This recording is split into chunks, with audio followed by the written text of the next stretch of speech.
I'm joined by the Conservative MP for Thanet North, Roger Gale, and Clare Solomon, who's president of the University of London Students' Union. And Clare, you were one of the protesters who managed to fight your way into the Millbank building yesterday. Well, I didn't need to fight my way into it. I walked into the front door. It was open? Oh, yes. Been forced open? I walked through with other people. Did you feel good about that? I think it's great that we managed to engage in a legitimate form of protest against what the government are doing to our education, smashing it. You know, I don't understand what people expected students to do when they remove 100% funding from the arts, 80% funding from teaching, absolutely reshaping our education according to the needs of the market. And I think this is, you know, really not surprising that students are angry, as every single person on that demonstration was, including the lecturers. You want bus drivers to pay for your time at college?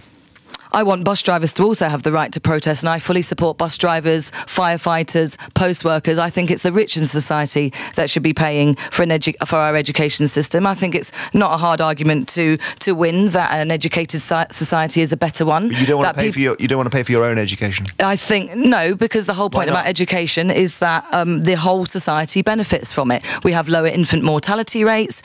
People are more likely to be engaged in the political processes and to vote. They're more likely to send their own children to university. So therefore, why should it just be the individual that pays for it? So take us back to yesterday. What was it that made you think someone smashed the window, someone's forced the door, I'm going in?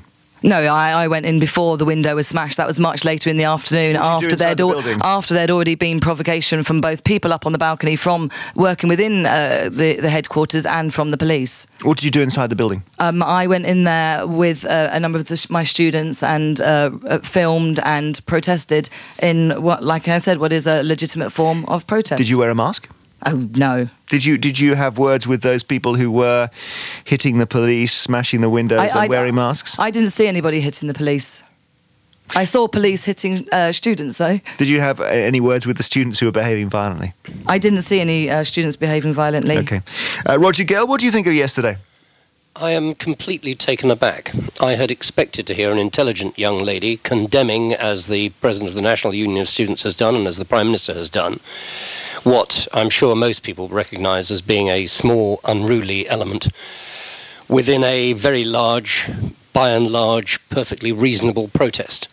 What I hadn't expected here was the kind of tirade that your listeners have just heard from Clare Solomon. So you think it's OK to smash education, do you? No, we're not smashing education. What are you doing to it then? Are you making it better? The coalition government is doing what has to be done to make it affordable. And let's be absolutely clear, Ms. Solomon. What do you mean, make it affordable? There's many ways of funding the education system. Give him a go. Education has never been free.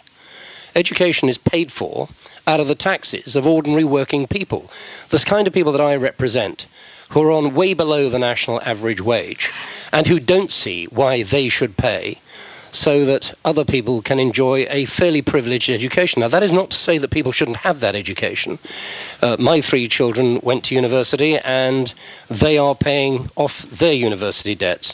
And if you look at the proposals carefully, instead of ranting about them, actually, they are much fairer and much more straightforward than what prevailed before. Did you pay for your education then, Roger?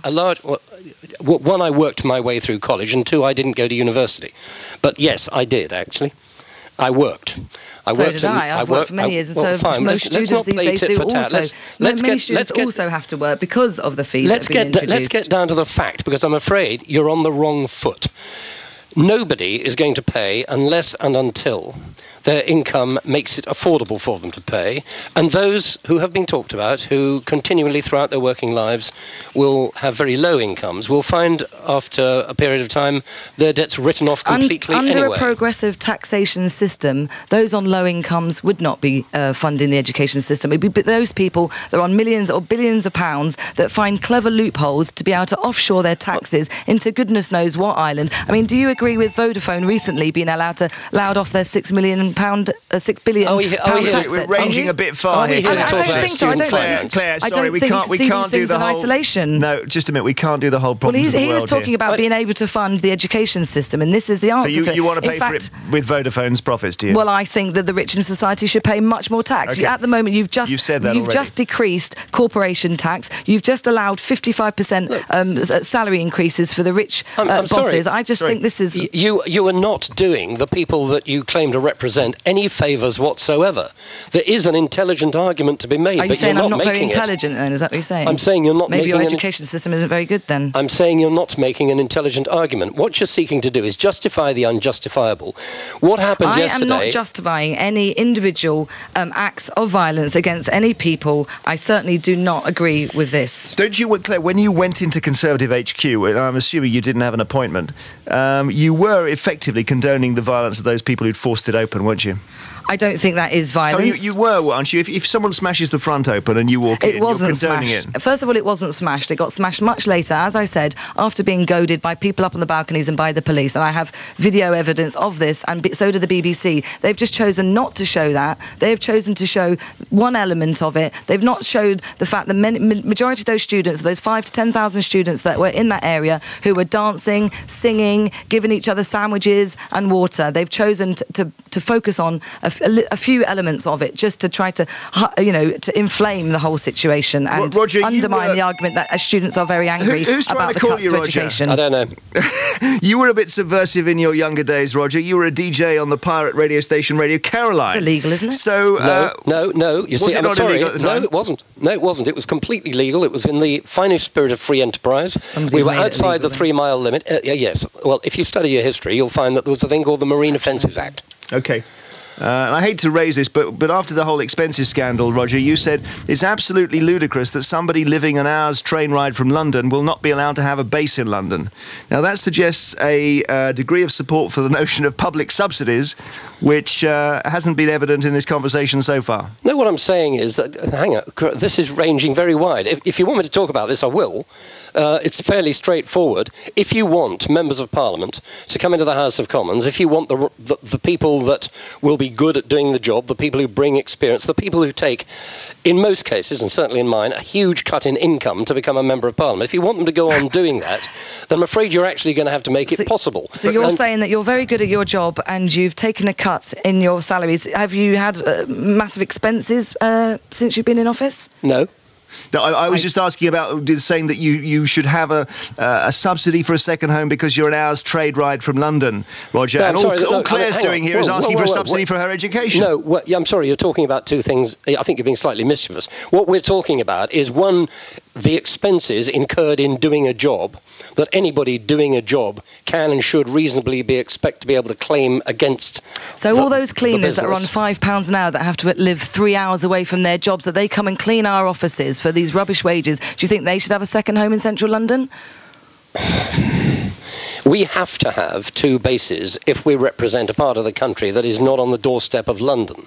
And I know my cleaner who cleans my office very well indeed. She's super, and I'm very fond of her. She does a cracking job, and she works very hard, very long hours. But she doesn't live 3 hours from London, and she doesn't work the hours that we of them do. Let's go back to the protest yesterday, because Claire, most people watching will have seen the smashing of the windows. They saw the fire extinguisher being thrown from the roof. They saw all the argy-bargy students using objects to hit the front of Conservative Central Office and all that. And they haven't heard a word from you in this interview condemning it. Are you talking to me? Yeah, that's why I used your name. Sorry, I haven't actually seen the video of the fire extinguisher. No, because I've been too busy being on Newsnight and various other things. But if somebody did do that, of course, I would condemn that. I said that earlier. Any acts against the individual, personal violence, I totally do. So the fire extinguisher from the roof, bad idea. Of course it Smashing is. the front of Conservative Central Office, bad idea. Well, that was a window, not a person. I mean, you're comparing a window to the smashing of not just our education system, but the whole public services. So criminal damage is in order as far as Clare Solomon is concerned. Is that right? Well, there's been plenty of cases where direct action and civil disobedience. Are you saying that criminal damage is in order? I think that there is an argument sometimes where you have to make the government listen to us. I mean, we've already seen you saying that criminal damage is in order? Millions of people demonstrated against the war in Iraq, and it's funny how it's the same people who are condemning this violence who are the people that voted for these wars, where 2 million or millions and millions of people died in Iraq and Afghanistan. Okay. I think it's entirely I'm not sure you're going to get the answer, Roger. Thank you very much indeed, both of you, for joining us. Roger Gale, Conservative MP for Thanet North, and Clare Solomon, who's President of the University of London Students' Union.